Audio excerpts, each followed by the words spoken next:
Good afternoon, ladies and gentlemen, and welcome to the SAIEE Energy Storage Chapter webinar on overview of the Energy Storage Consortium. Before we start, a few webinar considerations. Attendees are reminded to ensure the volume is turned up on your device. Ensure you have a stable internet connection. This will ensure the streaming and audio will run smoothly. Attendees can ask questions via the questions panel located within the GoToWebinar control panel. By default, the control panel is located on the right-hand side of your screen. The chat function is reserved for webinar organizers and panelists to communicate with attendees. Attendees will not be able to chat with each other, however, are encouraged to ask questions. A recording of this webinar will be made available on the SAIEE YouTube channel, SAIEE TV. The registration link is in the chat box. Please click on that and register. It's free. The recording of this webinar will be under the Energy Storage Chapter playlist. A certificate of attendance will be issued a few days after this webinar. I'd like to introduce you now to our host today, is Mr. Vaksha Maharaj. She's the Executive Committee member for the SAIEE Energy Storage Chapter, and she's also the Managing Director of Ikigia Engineering, a multifaceted consultancy focusing on management consulting, renewable energy technologies, electrical maintenance and installation services, and training and development. She graduated with a BSc Honours in Electrical Engineering from the University of KwaZulu-Natal.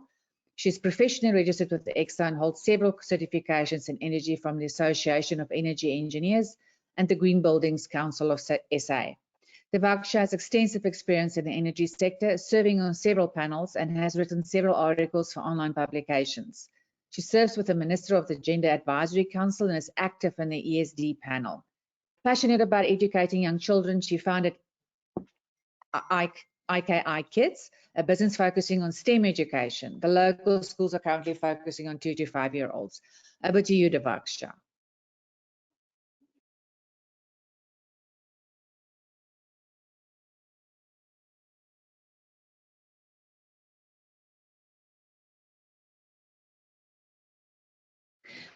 Sorry, Vaksha, we can't hear you.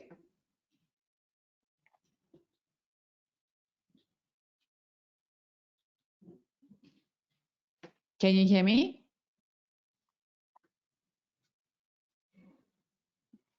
Sorry, ladies and gentlemen, let's just quickly sort this out. Vaksha, do you have earphones?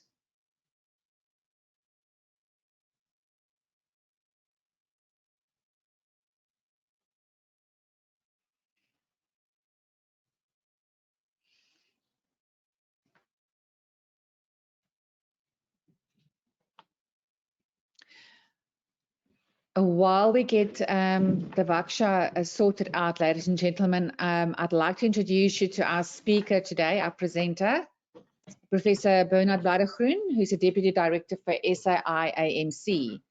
He heads the Energy Storage Innovation Laboratory, ESIL, home to the only Li-ion battery assembly laboratory on the African continent capable of producing cylindrical and pouch cells semi-automated. Recently, his R&D focus shifted towards pack design, assembly and implementation.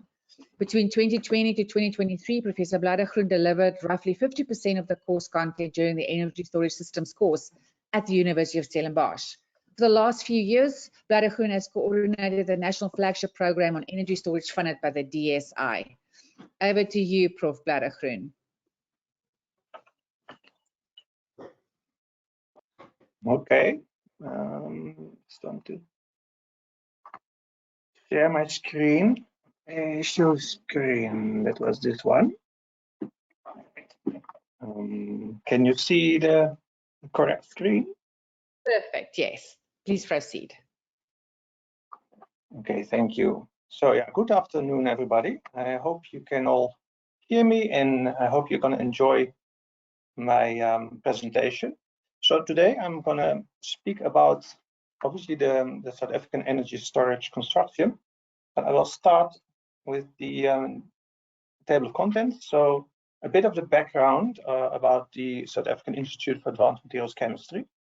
And then we move on to why energy storage. So I really would like to give you a very solid background on the topic of energy storage before we dive into the overview of what South Africa is actually doing about energy storage. So that energy storage overview, it composes of an energy and humanity kind of aspect, the energy system, the growing electricity market, and the supply and demand challenges, and that is of course where batteries then come in, or energy storage. And the overview of the DSI Energy Storage RD&I flagship program includes some slides from the different consortium members, which is the University of Limpopo, Witwatersrand University, Mintech, NMU, University of Nelson Mandela University, Nexa, and CSIR. And then I will finish off with slides about what we do at the University of Western Cape. So just a bit of a background from the place where I work. This is the South African Institute for Advanced Materials Chemistry. It's situated at the University of Western Cape. And here you see the building and a picture of my director, Professor Vladimir Linkov. And within the South African Institute for Advanced Materials Chemistry, we have 4 or 5 different pillars or programs. And the first one is the PetroSA Synthetic Fuel Innovation Center, looking at gas to liquid and headed by the Professor Mdeleni. And then the next 2, they are headed by myself. So the Fluid Treatment Center and the Energy Storage Innovation Lab I'm looking after. Then we have Professor Pasupati. He is looking at the HYSA systems and anything to do with hydrogen and fuel cells. And last but not least, it's Dr. Chitsiwa. He is the acting manager for the green hydrogen program we're running at the moment. So if we zoom into my activities at the ESFTC, the Energy Storage and Fluid Treatment Center. First of all, I'm a lecturer for the University of Western Cape and do applied chemistry. And only one week a year, University Stellenbosch asked me to lecture a number of lectures on energy storage systems to the honors and masters of engineering, electrical and mechanical engineering. And then in terms of the Energy Storage Innovation Lab, I run a couple of projects, one in the winery space, and that is a thermal energy storage project. And for first battery, we do lithium-ion battery development and training. The Energy Water CETA also supports our work with the training program. And I am, as introduced already, the coordinator of the DSI Energy Storage Research Development and Innovation Program, where I look after a consortium, or I coordinate the different activities.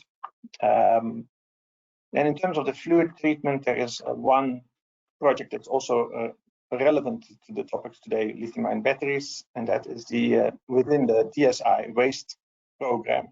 So we're looking at the recovery or the recycling of lithium-ion battery materials, of course, also a very important part of the solution of lithium-ion batteries.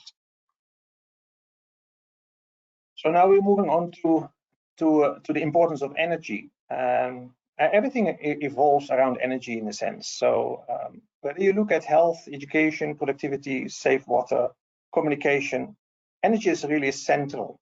And the more access or the better access to energy you have, that's how it will affect and influence all the other angles here. So what it says here, access to modern energy services is fundamental to fulfill basic social needs, drive the economic growth, and fuel human development. So that actually highlights the importance of energy. And I think from an early age, people realized that energy is very important.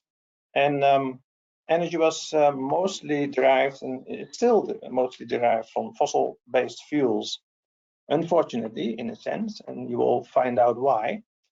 But we can say that about 80% of the economy is still running on oil, gas, and coal, and only a small portion is run on renewables, hydroelectricity, and nuclear.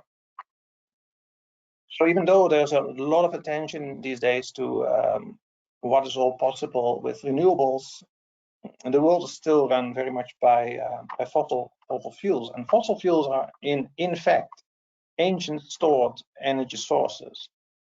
And we can also call them dispatchable energy, because you can actually you extract that energy the moment you need it. So you don't have to wait for the sun to shine or the wind to blow. Another aspect of the energy system, if we look at efficiencies, so in this picture, you can see on your left-hand side, there's a large block of that represents the coal energy, the energy that we derive from coal. That coal energy feeds into SAIEE and to Eskom, obviously very important companies in South Africa that keep the economy going, I mean, mostly.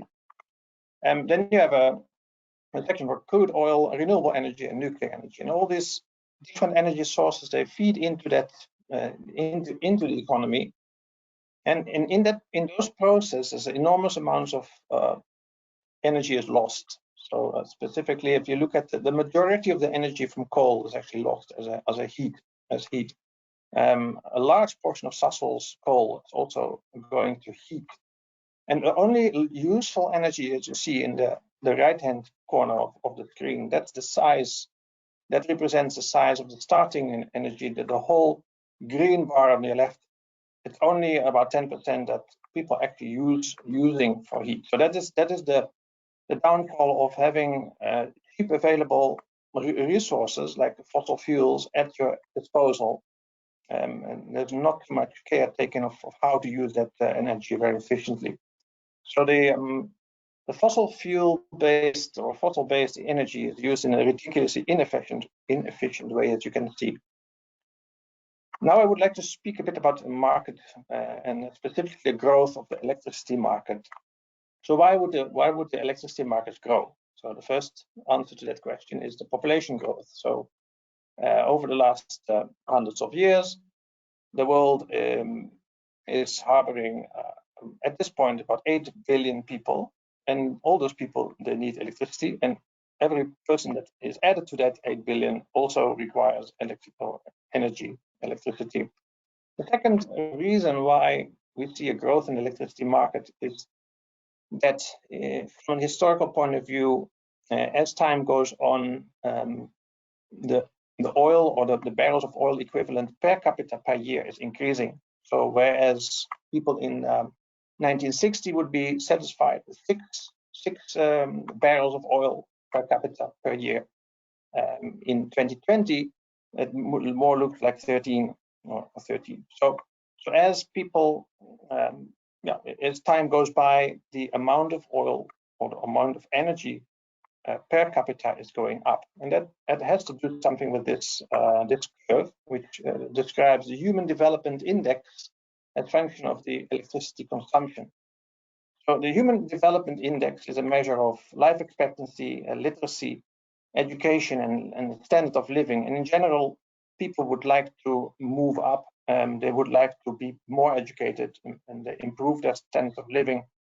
So they improve their Human Development Index. And with that comes that more energy is required to satisfy that high Human Development Index number. So as you can see here, in Norway, Canada, United States all have a high perceived Human Development Index, and they're also consuming enormous amounts of electricity per person per year. So that was the second reason why when there was a growth in the electricity market. Now the third one describes more a change in the electricity market, and that change is a result of the notion that climate is changing. So at this point in time, we have about 97% of the climate researchers. They are convinced that climate warming trends over the past century are extremely likely due to human activities. And it's not only one study, there's several studies that are done in parallel. They're all showing a very similar trend where the temperature increase is actually shown as the average global temperature as years go by. So the shift from fossil to renewable resources overdue, and the next picture actually shows you why. So this is the number of billions of tons of CO2 that are emitted into the atmosphere by year by year. And if you carefully look at this graph and you see what the overlay shows, where we actually showing the ppms of carbon dioxide in the atmosphere, which is a perfect match with the increase in temperature. So, and I think if you're not convinced by now, you have to look at the next picture. And here you see an historic picture of 800,000 years of as a timeline, whereas the CO2 levels never exceeded 300 ppm until humans became really active in conversion of fossil fuels from about 1900. And there you see the CO2 levels are spiking like never before. I wouldn't say never before, but at least in the last 800,000 years, there wasn't a spike like this.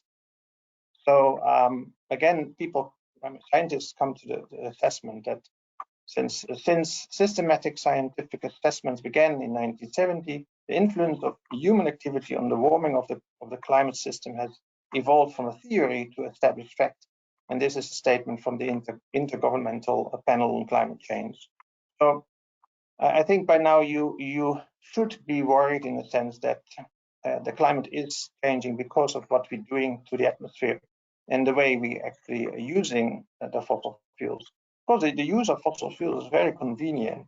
You just dig a hole, you get all this beautiful fossil fuels out, and you can use it at your leisure. It's almost like finding a safe with hundreds of thousands of millions of rands that you just can dispose freely.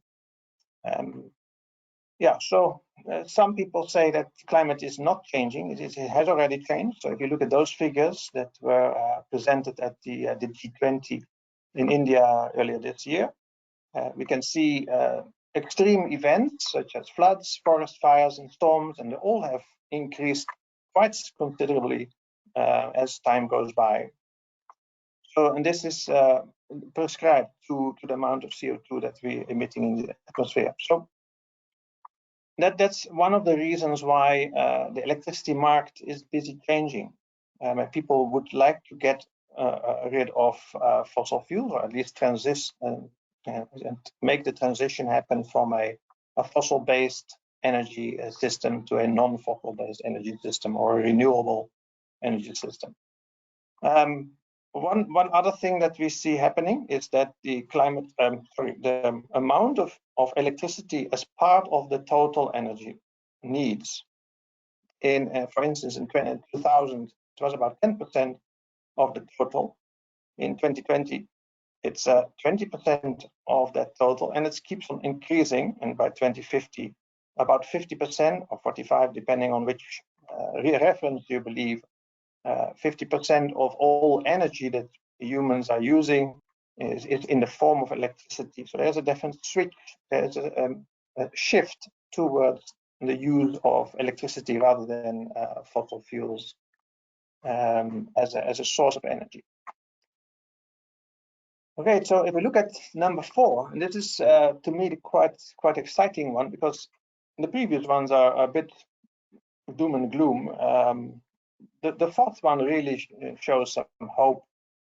And this is a beautiful image from the report from IRENA. IRENA comes up with these reports every year. And I just want to increase the size a bit here. So what this graph is showing is a cost range of different technologies between 2010 and 2020. As you can see, for biomass, geothermal energy, hydro energy, solar PV, concentrated solar power, offshore wind, onshore wind, there are these two values given in terms of the year 2010 and 2020. The picture is a conglomeration of 17,000 projects. So there's an enormous amount of data behind this picture.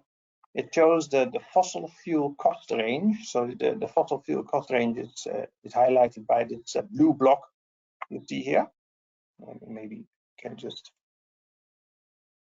the blue block is this one. So this is the fossil fuel block that shows you the cost of energy in US dollar per kilowatt hour. So this is obviously based on where you are, what the cost of fuel is, but anywhere in this range you find the energy cost.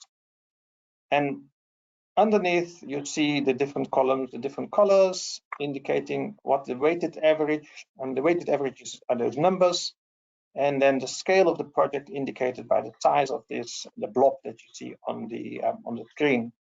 And what is of course striking in this example is the cost reduction of solar voltaics, and the cost reduction of concentrated solar power, but also the cost reduction of wind energy. So, and as you will see, these are quite remarkable. So if you look at solar PV in a time span of 10 years, you're going from a 4,700 Rand per kilowatt down to 883. So that's a massive reduction, an 81% reduction over a time span of 10 years. The wind energy didn't go that much down, but the utilization or the capacity factor went quite up, quite a bit. And that is technology that is changing, that's becoming more advanced. You're just able to catch more of the wind that is available. So the levelized cost of electricity, that's a very in my terms, I always like to refer to the levelized cost of something, because it takes into account the amount of energy you get out of such a system over its complete lifetime. So you have, of course, an upfront expense, but that upfront expense then provides you with energy over, say, 20 years. And it also takes into account the capacity factor of how many hours per day is that system really used. It also includes things like interest. So all the costs that you have over the lifetime of that system is incorporated in that number. That's why it's such a nice number to work with. There's every year you see new records being broken. Here we have a Portugal a record being broken with a levelized cost of just over $1 per kilowatt hour. So these are the costs that are achievable, of course, in very sunny regions of the world, and also the regions that show a low interest rates. And then a couple of months later, you see another record again broken. And now we're really sitting very close to $1 per kilowatt hour, and that's in Saudi Arabia. So as I said, these tables are updated every year. I just found that the latest report was also released in August. So I put another image here, very similar. What I see in this image that they adjusted the fossil fuel range. They adjusted it upwards because fossil fuel has become more expensive over the last year.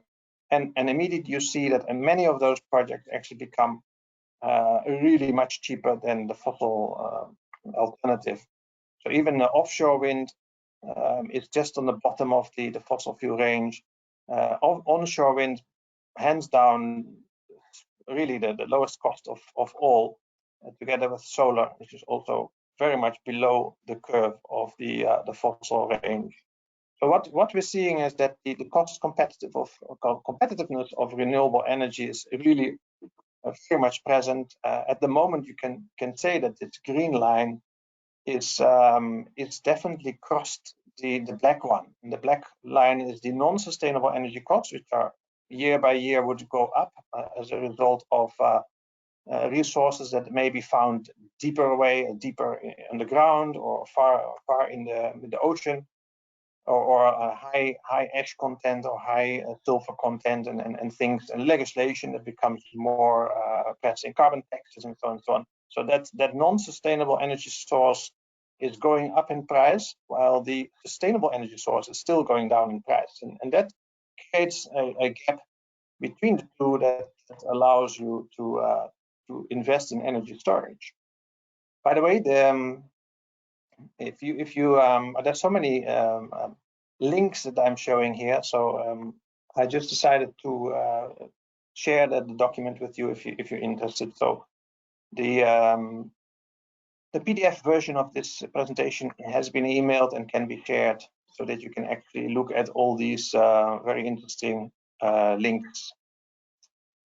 So on the downside of the sustainable energy source is that it's non-dispatchable. Is most of them, the cheap ones, the solar and the wind are non-dispatchable, and that is a very important term, and it makes it difficult to balance supply and demand, and we'll go into that in the next few slides. But there is this area is created which basically shows the difference between the cost of non-sustainable energy and sustainable energy, and that cost, that gap becomes larger and larger, and that is where we can invest in all kinds of different energy storage technologies, not just lithium-ion batteries, but also other ones that are also showing very reasonable levelized cost of storage. So last one that is a major change in the electricity market, or at least something that has started very prominently, is the introduction of the automotive, the EV, the electric vehicle in the automotive market. So EU signals the end of the internal combustion engine by 2035. So these are policy driven, and then you see all these big guys, the Ford, VW, BMW, Mercedes, all following, basically phasing out combustion vehicles by 2035, planning to see a 50% electric. So there's a massive change that's currently happening from internal combustion to EV. So some people say it's the end of the ice age, because the internal combustion engine is the ice age. So there was one thing I wanted to say about this. This is actually very, very alarming for South Africa. South Africa has a large automotive industry, none making electric vehicles yet. So who is going to buy South Africa's vehicles after 2030, when the rest of the world no longer allows these vehicles to be sold? So that is, South Africa must wake up and must start making electric vehicles. There's a reason why the industry is moving so much or so strongly heading towards the EV. And if we look at efficiency, we can already find one answer here. If we look at how Sasol petrol is produced, made from coal, it goes to a synthetic fuel plant, and then it's distributed, and all these losses on the way, including the losses of a petrol car. I mean, in effect, a petrol car is a more effective heater than it is a vehicle or a device to move your body from A to B. A lot of heat is generated and basically lost to the environment. So the total efficiency of a car driven on fossil petrol is 7%. I mean, obviously there are changes here, but it's really under the 10% in that case. If you have an oil well and you don't need to do the synthesis of the fuel, then you end up with a bit more, maybe 15%, even 20% may be possible. But if you compare that with hydrogen and electric, the hydrogen route has a lot of losses in the initial phase, where you have to produce the hydrogen from renewable energy, and then also quite significant losses in the conversion of the hydrogen to electricity. 50% energy loss there on your fuel cell, and you may even gain a little bit compared to an ICE, an internal combustion engine. But if you compare these numbers with electric vehicles, you can clearly see why electric vehicles have taken off so rapidly and why the fuel cell vehicles are still lagging behind. So a lot of people are actually not aware of how many electric vehicles are actually out there. Again, it's a lot of information that I'm bombarding you basically with all the pictures. So if you are interested, you can always read the actual links. But this picture shows you, first of all, the composition of how many plug-in vehicles, hybrid vehicles, versus how many fully battery electric vehicles there are. So there's about 70% fully electric vehicles versus 30% plug-in. And the market share of EV, as you can see, while we are still talking about small numbers even a few years ago, this line is rapidly going up. Today, or at least this year, we're sitting at about 18% of all vehicles being sold today are electric somehow. So you may be surprised because you don't see many in South Africa, but especially China, every second car is an electric one. In Norway, about 80% of all the cars that are sold new are electric. And so there's different policies in different countries having different effects on how quickly they are adopted or how quickly they're changing. But overall, it's already quite a significant number. Now a little bit about demand and supply. And again, I don't see any chats happening. You are very welcome to put your chats on so long and start asking questions if you see something that that you want to have more information about. But now a little bit about the demand and supply. So how does it work in a normal situation? You have a power plant, and at different times, different people switching on different devices. The industry can come online. You switch on a kettle. So this power use or pattern or the demand, it could be quite erratic. It can change quite a bit. On a household level, you have very clear changes. Like this is actually my house. It shows at night there's a very small some kind of background baseline, and then maybe the heater, the solar geyser, the geyser goes on, heat pump, and maybe some other devices go on. Kettles typically give this type of peaky behavior. So if you look at the whole day, there's a lot of changes happening, and that actually happens every day for every household, and it's very difficult for a utility to know exactly who's going to switch on what. But if you look at this and at the larger scale, you find that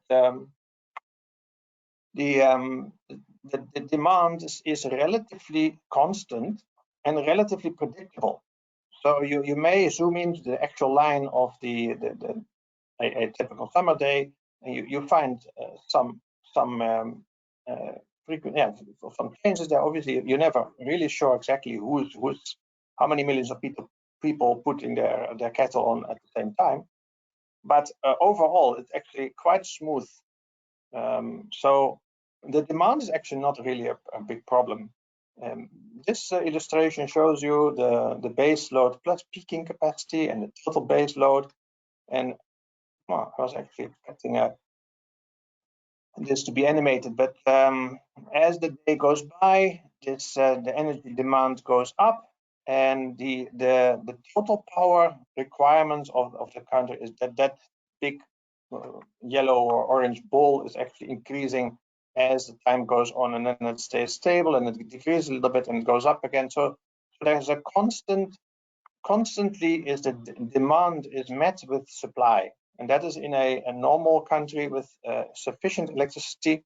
The supply is always able to meet the demand. So obviously South Africa finds itself in a situation where at some point during the day or the supply just cannot handle the demand, and then it goes into load shedding. But I think we should actually still be. I'm really grateful in the sense for and perplexed in the sense that Eskom over the last 50 years or so, definitely as long as I've been here for the last 25 years, they always manage to meet the demand, even if they have to apply load shedding. But it's actually a system where every second the demand and supply must meet. And if it's about to go wrong, you have to apply load shedding. But that process has been done actually very consistently. So you can't sit still for a few seconds and just not watch what the demand is doing and how you're going to meet that demand. So it's quite a daunting task to actually make sure that you don't have a complete blackout in the country. One thing about demand variability. This is a model that was designed for New Delhi, and based on the temperature, the relative humidity, the sunset time, and whether it's a weekday or a weekend day, the prediction model, the prediction of the energy demand is up to 92% accurate. So just by introducing those parameters, you have a fair good idea of what the demand of a complete city is. So it's quite interesting to see that you can model these things. And ESCOM definitely has a very good feel of how much power is in demand any given time of the day for the country. Now, so based on experience and well-tested demand prediction models and understanding of the generation response time, which is also a big issue, the balance between demand and supply was managed quite well. And now, because of the cost implication of the renewable energy resources, being that they became much cheaper, people are starting to install these renewable energy devices or left, right, and center, and that brings a lot of variation in the generation. So to meet demand and supply with a system where you have a substantial amount of renewables is becoming very tricky. And the question is, what do we do when the portion of dispatchable resources is replaced by variable resources? And that's very much what's happening in South Africa at the moment. So how do you manage demand and supply? And this is really where there's two options. You have dispatchable load, and this could be voluntary or involuntary, like load shedding. But you also have dispatchable supply. Of course, between the two, the dispatchable supply is a more convenient, because you're not forcing anybody to use less. You just make sure that you have enough when the demand is there. And after this very long introduction, in a sense, this is why energy storage is going to play an increasingly important role, because this is the role of energy storage, to make sure that demand supply, even in a situation where a lot of renewable energies are pouring into the grid, you can still have that balance. And again, I would like to stress that the energy storage is not just about lithium-ion batteries, even though my institute is very heavily involved in lithium-ion batteries. Things like pumped hydro storage, compressed air storage, thermal energy storage, and hydrogen can all play a very important role in that stable balance between demand and supply. All right, so in summary, we have population growth, we have a growth of energy demand per capita, we have a climate that's changing, or has already changed, as some of the people said.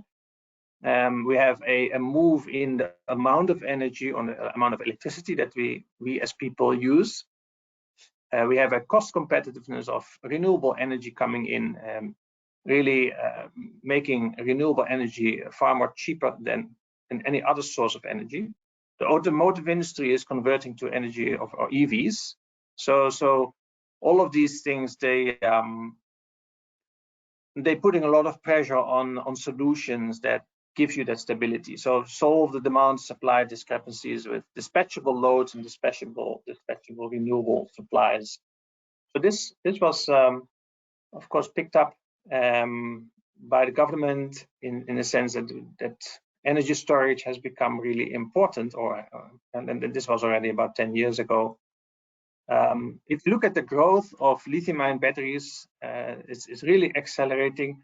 It is we moved just from, over the last say 5 years or so, from under 100 gigawatt hour per year, we're moving right to 700 gigawatt hour per year. That is the annual lithium-ion battery demand per application in this case. And as you can see, most of the batteries are actually going into passenger EV vehicles and not in stationary storage. So even though I would say, if you ask the South African population about where most batteries go, they will most likely think it's stationary storage, because that's more in the news, and it's all about people at home and those type of things, right? So and that trend is going to continue for the next foreseeable future. So there's a compounded annual growth rate expected between 28 and 24%, depending on the application. But that's really massive. And it's not just the batteries, it's the whole supply chain that needs to follow this trend in order to keep the demand of the batteries, to make it happen. Now, the good thing is that if you look at lithium-ion batteries specifically, South Africa has, or Africa, Southern Africa, has an enormous amount of the key minerals in the ground to support the industry of the lithium-ion battery industry. And beneficiation of those minerals will result in electrification and industrialization, and especially those things are all necessary to achieve the United Nations Sustainable Development Goals. So you're looking at a mix of minerals that are actually solving problems like the sustainability, electrification, and industrialization for Africa. And just to give you a couple of numbers, and they may not mean much, but I can imagine you can see that these numbers are really big. Every gigawatt hour of storage requires, and this is based on an 811 type of cathode, NMC, nickel, cobalt, and manganese, basically. So very heavy in the nickel, enormous amount of nickel sulfate in this case, into the production of a gigawatt hour of storage of batteries. There's also a substantial amount of lithium required and graphite. So current demand is, as you saw on the previous slide, 700 gigawatt hours per year is added to the capacity, the production capacity of the world, and every gigawatt hour requires these amounts of tons. So you can see there's an enormous amount of need for minerals to make this happen. So there's a great mineral beneficiation potential for the continent, and that's something that we're not very good at, and I will show that in the next few slides of what is actually happening. So you have ore in South Africa, for instance. The manganese is about 80% of the high quality manganese is sitting in South Africa. If you look at the whole world, 80% of high quality manganese is sitting in South Africa.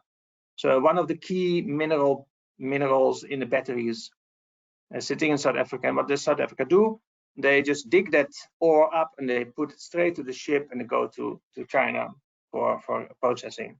So the rest of the world is adding value to the minerals that you find in Africa. And the numbers indicate actually what that value is. And what I'm trying to say is that what you must try to do is to change the ores into something more like an added value material, like an NMC cathode. So this is a microscopic image of the NMC cathode. So if you can convert this to this, you move the value from 2 to 25, and you do that in the country, and that's value added to the country. You don't add value to the country if you just ship everything out. So and the same thing happens if you make a cathode. If you know how to make a cathode, the next step would be, okay, then let's make a cell, and the cells can form part of packs, energy systems. So that's what we're trying to do when we add value. If you look at how globally this is done, China is doing an incredible good job for their own people. Obviously, that's the mandate of their government, to make sure that their people are benefiting. So in terms of raw materials, they don't have much. There's a bit of graphite that is, I mean, not a bit, it's a lot. But from all the other minerals, they don't have too much. So they are basically trying to scout for the minerals, and then they bring those minerals in the country, and then they start making stuff. Refining of the cobalt, the nickel, refining of nickel sulfate, manganese, refining. 95% of the manganese they don't have is refined in China. Spherical graphite, all these things. So they're adding enormous value. And then what happens then is that they're selling these battery packs back to Africa, South Africa, and we're paying way more than what we got for the ore. Luckily, there are some companies in South Africa that are making value. They're extracting value from this. Solar MD, Blue Nova, Freedom One, Alliance, FB, Hubble, Mellowcap and Lipec. They're taking the materials a bit earlier in the value chain, and they're adding the value to make packs in the country. And those businesses are doing well, and there's a lot of demand for batteries, and we should see this type of things happening more often. So, in recognition of the potential and the need, this energy storage program was designed and basically started by the Science and Innovation, the Department of Science and Innovation. They put their money to trying to address the issues, trying to get a value chain going in South Africa. So, and that's really what the title of the presentation was about. Me giving you that overview of who's doing what. So here you have basically the complete consortium. There's a few more institutions that are also kind of involved to some extent, but the main partners are basically listed here. And I will basically give you an overview of what each partner is doing. Of course, I don't have the in-depth knowledge of what they're doing, but I can give you at least an idea of what they're doing, what their main activities are. So to start with the University of Limpopo, the activities are led by Professor Ngupe and his team. And what they're looking at is the cathode material development. So LMO, NMC, as you can see here, the LMO production of LMO, the NMC production, but also studying with the help of computers, they're actually studying material. I think the next slide is a bit better example there. University Limpopo also is host to the precursor material pilot plant in Nelspruit. So that's where the ores of South Africa actually get worked up to battery grade materials, exactly the example that I showed you earlier when everything is just shipped to China. This is what we're trying to reverse, or that process, making it possible to add value in the country. Here you see how very large models, or 700,000 atom models, are put through the computational process. And that computational process at that size, and that's how many atoms are involved, you get something that resembles the reality. So if you make those molecules or those systems too small, they don't really do what a real system is doing. But if you do it on a large enough scale, it really helps you to understand the properties of the material. And if you understand the properties, you can make materials that are better. So lots of collaboration, as you can see.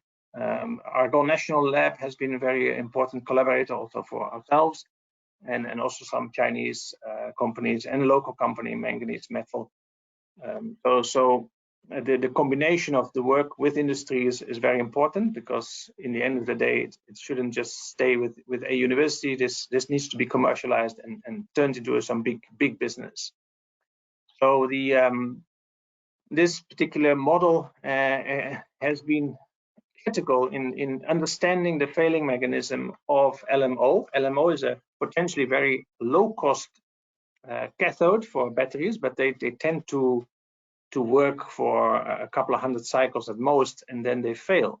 And the computational activities at the University of Limpopo have actually highlighted that why they fail. So that's really important, and they are on their way to solve the issue and maybe make an LMO who actually can, or which can stand far more cycles than it can at the moment.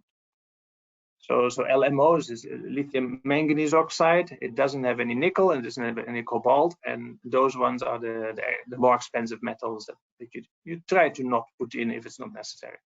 So University of Limpopo is also busy with the commercialization of manganese sulfate, and that is battery grade manganese sulfate. So and they make that manganese sulfate already from metal, but now they're also busy producing that straight from manganese ore, the South African manganese ore. and that would be a very important step towards the production of a very cost-effective battery ingredient. So then we can move to NEXA. NEXA is the South African Nuclear Energy Corporation, and NEXA is involved because they are very good with fluor chemistry, and so they can do high-pressure fluorine experiments, and this is a very special skill that is very rare in the continent. If not I think the only place where you can do this type of experiments. And fluor chemistry is needed to produce, for instance, the electrolyte. So the electrolyte is the liquid, or the salt. In this case, it's the salt that goes into the liquid that helps the lithium ion to shuttle between the anode and the cathode when they charge and discharge. So it's a very important component in the battery, and it needs to be produced at large scale, because there's a lot of battery companies that need this material, and they're definitely not in a position to make it themselves, because the fluor chemistry is very particular. So you have to make use of those strategic advantages. So NEXA has access to technology that can transform tetalite, some kind of lithium aluminum silicate structure, to lithium phosphate. Lithium fluor, and they also have proprietary knowledge on how to make in the sodium pentafluor phosphate, and that can be converted into hexafluor phosphate, lithium hexafluor phosphate. So these are materials that are in demand at the moment, and potentially there's a lot of money that can be made in the country again. South Africa is one of the largest, or has the largest deposit as a single country of fluorspar. So it's again using your unique, not unique, but the resources that are available, turning them into something that the world needs, and that's how of course you move forward as a country. So, and then we'll move to the CSIR. The CSIR is the team led by Dr. Malwane Modiberi, and they are focusing on cathode and anode material development and upscale. So once materials are developed on a small scale, it's the job of the CSIR to make those available at larger scale. And they also do some cell assembly. They do some modeling and training and skills development, and then applying some of these cells and see where they work best. They recently acquired also an indoor energy storage test bed with in partnership with VITO, the Flemish institution technology, state of the art to measure under the right conditions the quality of battery packs.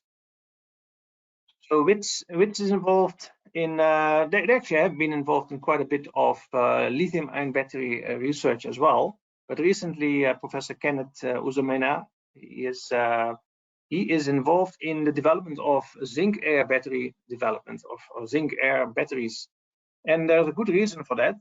If you look at this of this slide, you see the zinc-air next to lithium-ion. So sticking out quite a bit, and this is indicating the practical specific energy density of the zinc air, so far exceeding the energy density of lithium ion. And lithium ion is very much the best that we have at the moment. I mean, as a fairly available battery, and also the specific energy compared to even very exotic batteries like lithium air. Zinc air is actually very, very competitive, and in terms of specific energy versus the capital cost, zinc air again is actually the best candidate. So zinc air is amazing, but of course there's a but, because otherwise why would people bother doing research about lithium if zinc is so much better? So Professor Uzomena and his team are developing intellectual property around the zinc air recharging challenge. And so trying to make a zinc air battery, making a zinc air is not difficult, but making a zinc air battery that can charge over and over and in thousands of cycles, that is the real challenge here.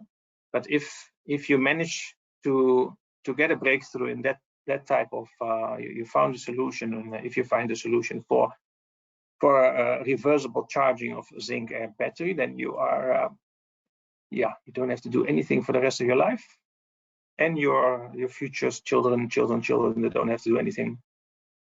So not that that is nice, because I think it's actually nice to be busy constantly with something new. But we move to Nelson Mandela University, the UYILO group e-mobility program. Professor Ferg and his team are busy on that side. They are the only accredited test laboratory in South Africa that I know that can actually do specific tests, so the ISO accreditation test for specific batteries. So there may be some commercial companies that do this, but this is the only one, the public university-based. So they do different type of tests according to those accreditation, but also looking at how batteries should be transported also after the end of life. So that is at the moment a problem, and nobody really knows what to do with the lithium-ion batteries that are no longer operational. How do you discard them? How do you make sure that the electrolyte and the heavy metals that don't contaminate the environment? UYILO and NMU is also very focused on the internship program, skills development through different mechanisms, and taking the college students from the TVET colleges and the University of Technologies, and equipping them with the required skills to become useful in the energy storage space. Testing services, that's also something that NMU is doing. Mintec. So Mintec has specific knowledge on e-waste treatment, and on the basis of their knowledge with e-waste treatment, which is in a sense very similar. You have a material with a relatively high content of precious metals. How do you extract that? So Mintec has worked out a lot of processes to extract the valuable materials from all kinds of waste, and it was just a natural selection for them to look at the battery upcycling or battery recycling as well. They came out with a report, technology landscape report, some 2 years ago or so. It's online available. It's quite interesting to see what batteries you should start looking at if we want to recycle. The LCO has a high value. The NMC has high value because of the nickel, the cobalt, and the manganese that are sitting there. The cobalt in this case. There's not too much value in lithium, as you can see, even though the price did go at least double since this report was written. But the report shows you what kind of volumes are required for a factory to be built that can, economically sustain itself if there is just enough battery material being fed into that factory. So at the moment, South Africa has 1,200 tons per annum available for recycling, but only 1% is collected. So there's a real issue with how much materials are actually getting back to such a facility. But these numbers are obviously 2 years back. The increase, the battery amounts of batteries that are being imported in the country is possibly 100 times bigger by now. So that would mean that it's about economically viable to start building a lithium-ion recycling plant. So then the last one. So I got the last 15 minutes or so. I can actually speak about the work that we do at the University of Western Cape. So at the University of Western Cape, we are responsible for a cell assembly and pack assembly. So how does that work? By the way, it would be nice to have just a confirmation from anybody that I'm actually talking to an audience and not just to the computer. It did happen before that I was just keep on talking and nobody could hear anything. No, we can hear you clearly. Thank you, Prof. Great. So in terms of the infrastructure that is required to make lithium-ion batteries, we have all of these pieces, as you can see. There's mixers, cutters, casting lines, electrodes. Actually, I will go through each step in a little bit more detail. But it's a unique facility in Africa. The only place where you can make lithium-ion cells on a reproducible manner in the continent. And then all the other cells that we have are imported. So even if South African companies say that they are making batteries, they basically just assembling battery packs. Nobody is making lithium-ion cells. So there is a beautiful YouTube video available on the internet. You just click on the YouTube link and you can see how these cells are made. But I'm just going to go old style, just go through that the process.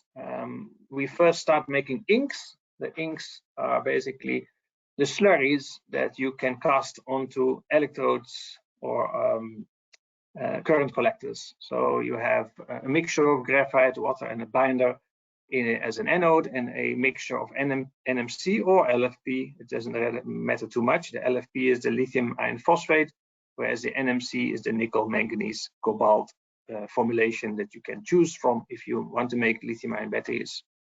And that is more or less how an ink looks. So it's almost like a honey type of slurry that you get after you mix. The mixing process is very scientifically developed. There are literally hundreds of PhDs being done over the world to optimize the mixing of these inks. It sounds ridiculous, at least to me, if I heard it first, but we have been involved in the development of inks, and there's a lot of knowledge going, rheology, conductivity, all kinds of physics, chemistry. It's really very, very interesting and difficult to work out the most optimized formulation for a battery. Now, some batteries, obviously the different battery applications really require different inks. So that's of course where the interest. It's not just about making a perfect slurry and that's good for all batteries. So that's not how easy. That's not how it is. After making the inks, you coat them onto the current collectors. As you can see, there's a copper current collector and an aluminum current collector for the different electrode types. Then you cut these electrodes in sheets, and those sheets get cut into strips. And then you have a calendering process where you enhance the surface between the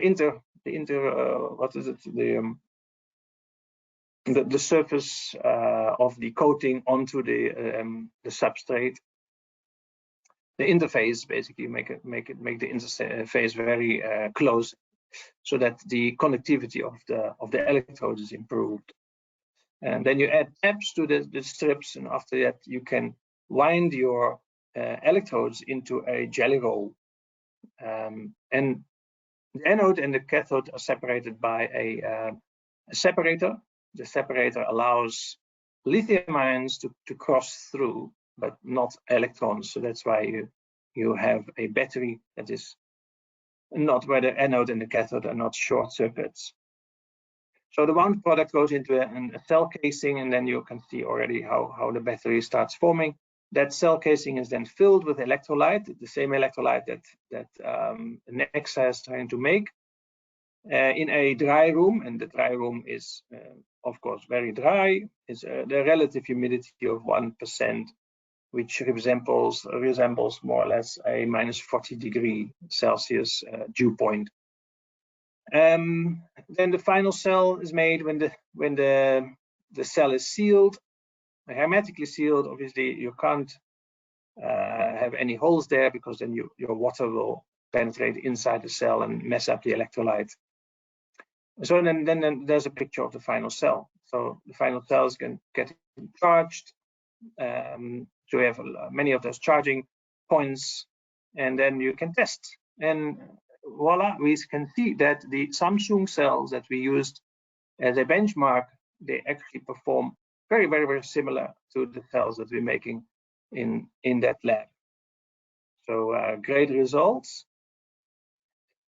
And then you would say, okay, well, if it's so good, why are you not making cells? Why did you make thousands of them? And then you get to the point where the cost of production at the small scale that we're using and is far higher than the cost of a gigawatt scale. And that's why all the battery production lines that you see going commercial these days, they cost billions of rands to put down, and as a small lab you can never compete with those scales. So we very much understand that process. There is nobody in South Africa that's willing to fork out billions of rands to build a pilot or a lithium-ion plant. There's only people that dream of that or talk about it, but there's nobody actually done it yet. So we're moving on to pack assembly, because it's far easier to buy cells and make packs for all kinds of different applications, and there's also lots of learning to be done in that process. So here are some examples. So we started this process in partnership with Lumiere Technologies, building lots of these packs, and these packs are currently powering up these solar trees in the Eastgate shopping mall in Johannesburg. So if you have ever seen those things, you know now that the batteries were assembled at the University of Western Cape. Same way we're making battery packs for bikes or for trikes. I think this used to be a video, but not working. So all the students, they love to try out what they have actually produced. There's a lot of excitement when you either go on a bicycle or a trike where you actually were the one that put the battery together. Recently, we have produced a UPS, an uninterrupted power supply, obviously based on the need in the country and the constant failures of power, classes being cancelled because of the projector not working and these type of things. So we build our own UPS and we use it in the classroom. So our poor students, they have to sit in, whether it's load shedding or not, they still have to be taught how to do stuff. Now the interesting part is when you make a UPS, you can't sell it even though it's working and it's been done properly. The moment something like this moves out of a laboratory environment, there's all kinds of safety rules that need to be adhered to. So we are busy now with TUV Sud, a certification company that will hopefully certify the system, and then it basically can move out of the lab. These systems are very cost competitive, so we're hoping actually to make early next year, as soon as we get the TUV certification, we already have a customer that wants to buy 10 of them, and that will actually be a great learning platform for new students coming in that will be involved in making these UPSs. So the energy storage training program is one of the initiatives that is supported by the Department of Science and Innovation. We teach students how to assemble cells, how to make packs, also how to design packs. There's a lot of things going into design in terms of the safety considerations, thermal management of packs, and how to assemble them, how many to put in series or in parallel. How to integrate the battery management system. The battery management system is one of the most important components in a battery that keeps or to make sure that the battery is always safe. And integration of these battery packs with an application, for instance, the bicycle. So how do you integrate the battery pack Lithium-ion battery safety is an important part. I think there's a lot of companies nowadays that that would like to send their staff for training, and I can imagine that any CEO of any battery startup company has difficulty sleeping at night because he doesn't know whether the battery that he has been producing is actually safe enough to be handled by anybody in the community. So we actually find a lot of requests from small scale startups to say where can we send our students or our technicians for training, just to understand all the ins and outs about batteries. So we also busy with the development of courses to accommodate the need in the industry. Communication skills is something that picked up. A lot of people that they may have good grades at their previous university, or but there's still a lot to learn about how to present, how to report, and those type of things. So we spend a lot of time with them to brush up those qualities. So last year we started with six trainees. At the moment they're all employed. This year we started with 18. So because of the support from the Energy Water CETA that we got this year, we increased that number from 6 to 18. And during the year, the people already get employment, and we do encourage them to take the employment, because the purpose of the training program is to make people ready, or to prepare them for real life, for industry. So once as industry comes by and they want to employ somebody, we shouldn't hold them back. And next year we have again the funding secured for 18 more students, and this time we're also going to incorporate 40 artisans from the Tivet College North Link. All right, then that was it in terms of the content. Acknowledgement for all these different institutions that are listed here. Some are our consortium members, but other ones are the industrial partners, and of course the Department of Science and Innovation for their continuous support with this program. So now we have to go to questions, I guess.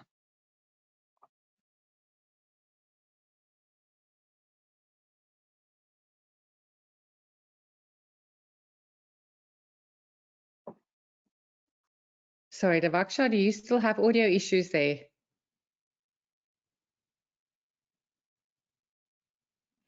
No, it seems like we have issues there. I'm so sorry. I'll just read the questions to Professor Bladdergroen. We encourage you attendees to just type your questions in the questions panel.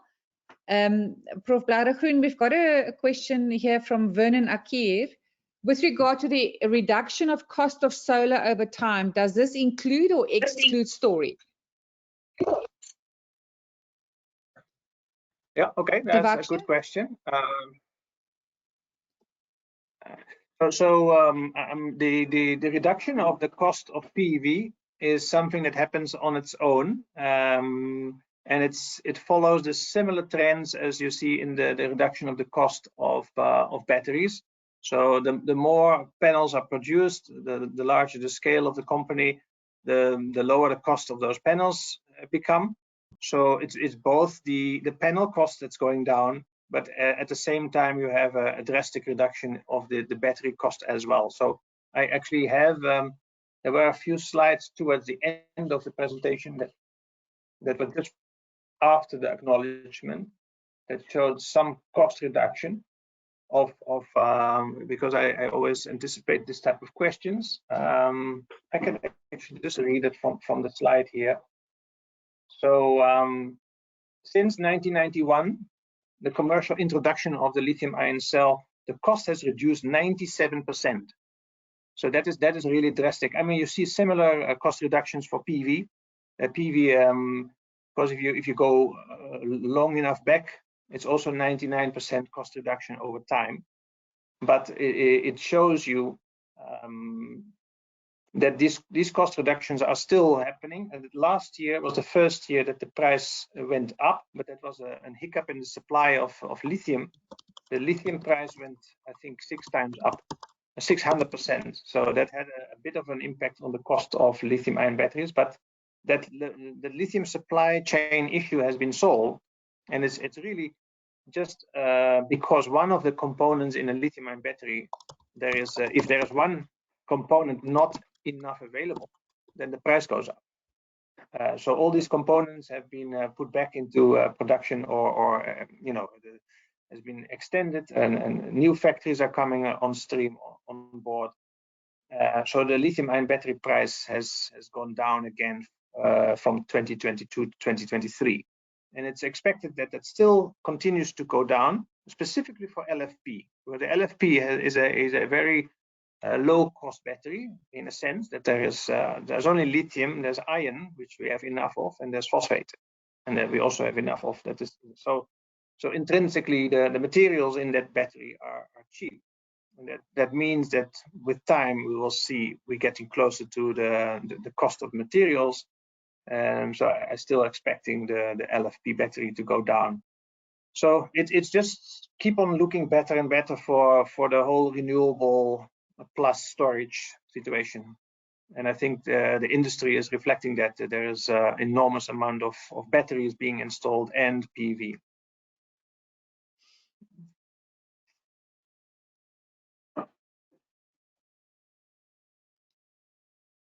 Thank you. Okay. Good to go there, Vaksha.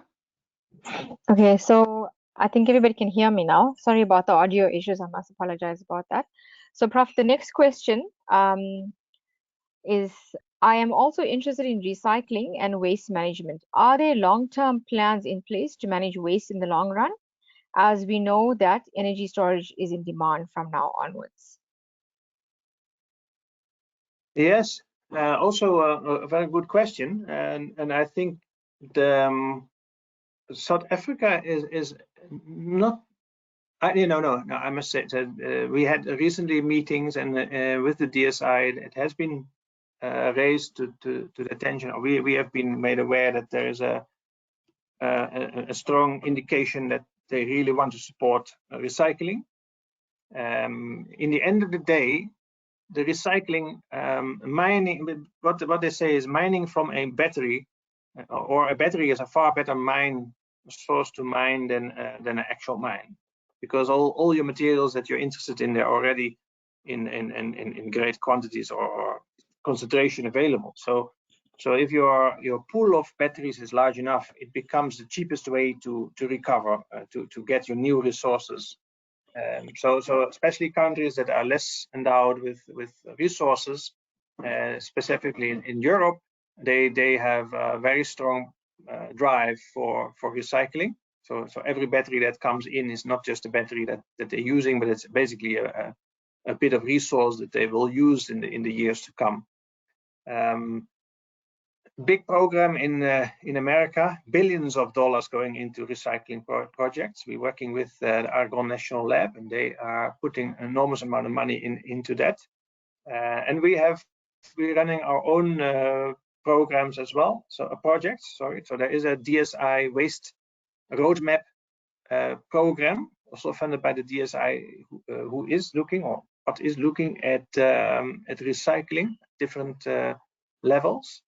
And in the next few months, my first PhD student will also complete his study in recycling. So we already managed to start with the battery material, like the cathode material, and a recovery of nickel, cobalt, manganese, and lithium of more than 95%. So, and that was basically just based on a 2-year study so far. He's busy with the 3rd year. Looking very interesting. I think there's a lot more to be done, and the legislation is also working with us in that sense. So the landfill is already, for the last few years, no longer available for lithium-ion battery, which means that the company that supplies you with lithium-ion battery is obliged to take the lithium-ion battery back after you're done with it.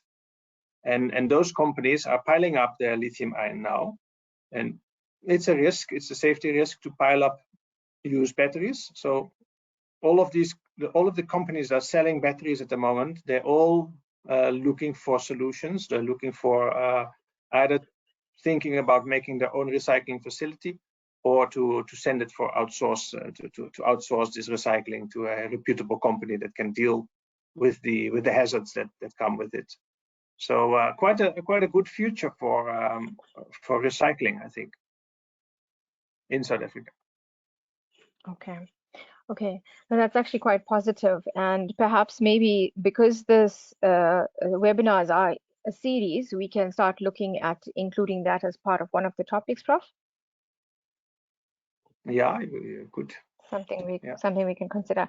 Okay, so I think the next question you've answered, but just for the sake of making sure that we've put it out there, are there any fully fledged manufacturing of batteries in South Africa? And the person that asked the question, Vernon, then said we are here. So I'm not sure if he is stating that they are doing it, but you can answer the first question about the manufacturing in the meantime. Yeah, so I'm well aware of the companies that make lithium or lead acid batteries. So lead acid batteries are made in quite significant quantities, and any car rolling off in South Africa from a South African manufacturer has a South African battery in there. But the lithium-ion cells, as far as I know, are not made anywhere on the African continent. So the only thing that South Africa or South African companies make is batteries that are made from ready-made cells that are produced in China or in Asia, not necessarily China. So you pack them the same way we pack them also in for all kinds of different applications. So if there is somebody that is already having a factory where they're making cells, they should contact me, because that will be the first. Yeah, I was going to suggest that. Okay, so our next question. Hi, Prof. Thanks for the interesting talk. A few questions. Number one, the levelized cost of REs is low, but that of BS is high. Okay, what is the typical levelized cost of a RE system with BS? Yeah, good question. So this is actually part of the topics that we go through in the course at Stellenbosch. It's really trying to figure out what is the best solution for any application. So it's very sensitive to the application. So one application may be very different cost, may come up with very different cost as another one. And also the type of battery that you want to apply is also very much dependent on the application. So the question is I can answer the question, but it's a question that is only would apply for very, very specific conditions. So but I would say if you look at the REI PPPs, the latest ones, around 5, there we sitting with an RE cost of around about R0.5 per kilowatt hour. That's about the best you can get in South Africa, both for wind and for solar, by the way. So it's just under that R0.5. So that is a very low base cost for renewable energy. And then to add the batteries, now the lowest cost batteries that I would say are some of the lithium iron phosphates that are coming into the country. That you can get them, and that will translate in roughly R1.5 or to R2 per kilowatt hour. That I would say that's a range for not a long storage, but just like a 1 hour, 2 hour type of application. Maybe so that's what you have to add, roughly R1.5, R2 on top of that cheap renewable. But you obviously that is very limited to the time that you need that battery. So as long as you don't have to store anything, you don't store it. But there are situations where you really want to store it. You want to you want to avoid the cost of a diesel generator, for instance, and then immediately that R1.5, R2 is very much worth it, because your diesel generator will be way more. It's around 7 Rand, 9 Rand, 10 Rand, depending on the size of your generator. So I hope that answers more or less the question. I think it should. Okay, so Janet's got another question to that, and she says, you mentioned the billions needed to set up a lithium cell factory. What about other research? How much goes from research into commercial operation? I think the research that really makes it to commercial applications are on the pack level. I mean, we see a lot of these small companies popping up, and these small companies are already big. Like look at Solar MD, they've grown over the years quite substantially, very impressive. I know that Freedom One is also quite big, and so what they're doing is to address the market that, I mean, a lot of companies are complaining really big time with load shedding. Every hour of no energy is a loss to the company. So there's a motivation to really invest in energy storage, because that's how you solve this issue. So energy storage is a solution it's a direct solution for load shedding. And in that space, you find all these companies that really doing well, because they're addressing an immediate need. It's basically thanks to Eskom that they're doing so well. And I think what we will see soon, e-bikes, e-mobility, that's all those areas where you have somebody needs to make a pack. So Lippack is one of the spin-outs of university that is basically playing that space where anybody can come with a very specific question, say, okay, I need a pack that can do this 36 volt, 48, 72, whatever the voltage is, and I need it to work for so long because I have this motor. So then the people sit down and say, okay, this pack requires, first of all, this type of battery, this kind of configuration. Is it a temperature is an issue or not the issue? So you can have, with the information you get from all these different customers, you then come up with a most suitable pack. And in that space, I think there's a lot of opportunities for small businesses to make money. So yeah, I don't know if that is more or less answering that question. Okay, we have quite a few questions. I think we'll discuss with Minx and probably tackle them at the next webinar. So that's a hint for everybody to just join the series or follow the series. I'll give you one, I wouldn't say last, we'll take another 2 questions.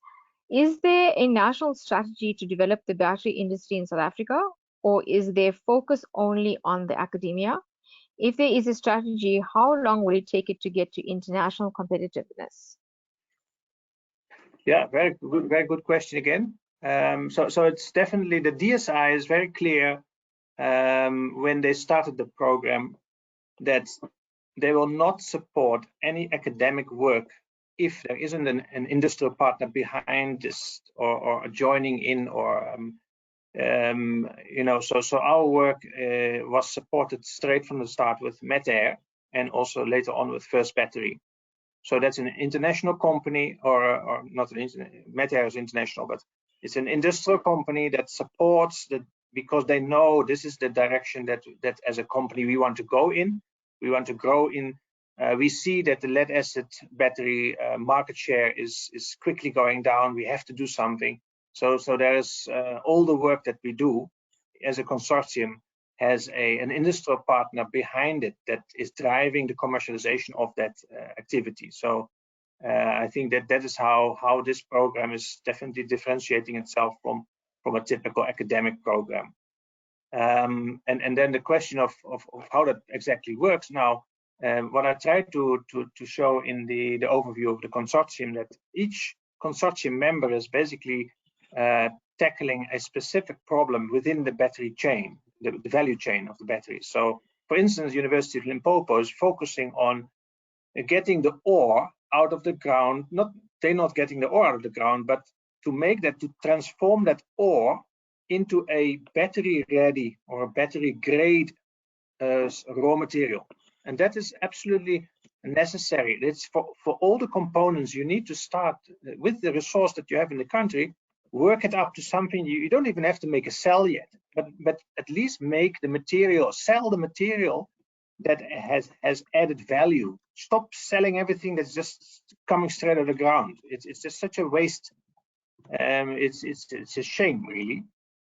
So I wouldn't even be unhappy if they make laws against just selling ores, because it's such a, yeah, there's such a potential loss. So but coming back to the question, so MMC is the manganese mining metal or manganese metal company. They are behind the work. They work together with University of Limpopo to get to the point where they can make battery grade manganese sulfate, and that is a high in demand material worldwide. So if that happens, and these things, there's big business immediately. Tons of manganese sulfate will be sold because it has the right quality. All the impurities are gone that would mess up your battery performance on after a couple of thousands of cycles. So that's a good example, and I think the electrolyte is another one. The company Nexa together with Pelchem. Pelchem is the commercialization arm of Nexa. So they would take the commercialization of the electrolyte manufacturing forward, because there's very few companies in the world that can actually make this hexafluorophosphate materials. So that's another material. And if you have, then you start to produce several of these companies, then it becomes so much easier to say, oh, let's now make a battery, because you have your supply chain right on the doorstep. And then it makes sense to invest those billions, because the market is definitely there. South Africa is a big market for energy storage. So yeah, so very exciting. I think the automotive manufacturing, they need batteries, and it doesn't make sense to buy all the batteries from Germany or whatever, and then bring them here and then make cars and ship them back again. So it's supposed to happen in the next few years, that battery factory. Okay, so that's actually one of the questions is there companies in South Africa that have started with assembling EV batteries to support the automotive sector? And I think you've answered that, but maybe you can just give a very brief background to that. Sorry, that's for EV vehicle company? Yeah, so this is for EV batteries specifically, not just any car manufacturing. Yeah. No. So the EV batteries, again, it's very dependent on what type we go for. NMC is a big choice, is a favorite in Europe, but I think the warmer climate countries, they are happier with the LFP.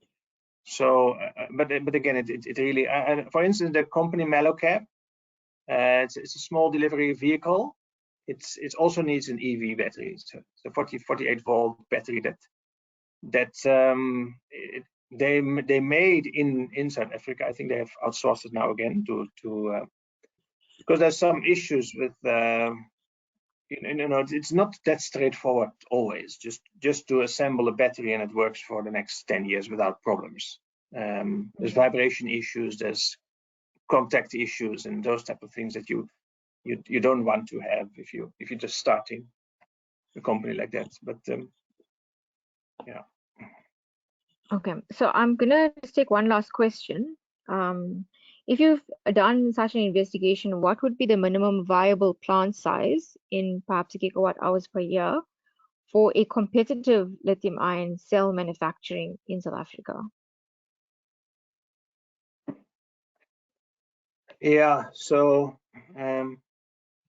what I've seen, a gigawatt scale is definitely gigawatt scale that you need. I mean, I also had one slide, the last one on this pack that I had, just showing you what happens to the cost of the cell when you increase the input volumes 10 times. And for our tiny little factory, which is not really a factory, it's more like a pilot plant. The pilot plant, and a pilot plant is typically built that's the first thing that you have to build in a country to see if things work before you put the billions down, right? So the pilot plant doesn't necessarily have to make lots of money. If you can break even with the pilot plant, then I think you're doing a great job. And the pilot plant now, what is the size of a couple of hundred? Yeah, a few megawatt hours of batteries that at least you need to pump out on that. That's the smallest scale that you can start playing and seeing if your battery process is viable. So that's what I wanted to say is that if you increase the so we work in the pilot plant, we work with 10 to 100 kilogram input materials. You buy those bags, you buy 10 to 100 kilogram. If you would buy 100 to 1,000 kilogram, and you do that throughout all the components of the cell, then the cell price drops almost 50%. So that is how quick, if you go bigger bulk, you buy bigger bulk, you get better prices. Your per cell cost really rapidly goes down, and that's basically what you're seeing, and why the scales of all these battery factories are so big. Okay. Now I think that's sufficient. Thanks, Prof. Thank you to everybody who joined. I see we've lost a few of our attendees, and I think we have exceeded the time for the webinar.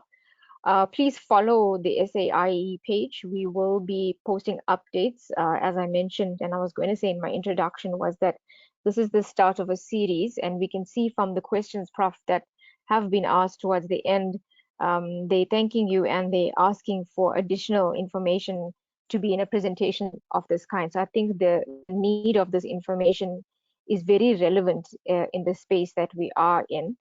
We will definitely start tailor making all of the presentations going forward to focus on each of the consortium members and bring them on board, supported by Prof, to discuss what they're busy with, and then information that you request out of us, we'll start creating these webinars as we go along. So please be on the lookout. I've also posted on the chat how you can actually join the SAIEE, specifically the energy storage chapter. You can contact Minx. She's shared her email address for that. And also, if you're looking at the slides, Prof has given us the slides, which you can now get on PDF. So I just want to do, and that's a quick vote of thanks. Thank you, Prof, for your time. I really appreciate you joining us and being keen to present this to us. I know it was merely a conversation that we had a couple of months ago and has materialized to this platform. So I really appreciate your time. Thank you. Okay. No problem. Thanks. And then to Minx, thank you for covering me when my audio was out. I really appreciate you assisting us there. And to you, our attendees, thank you for making the time. We've lost quite a few of you, but Minx has shared the YouTube channel where you can catch the rest of the webinar. Thank you very much. Okay. Goodbye.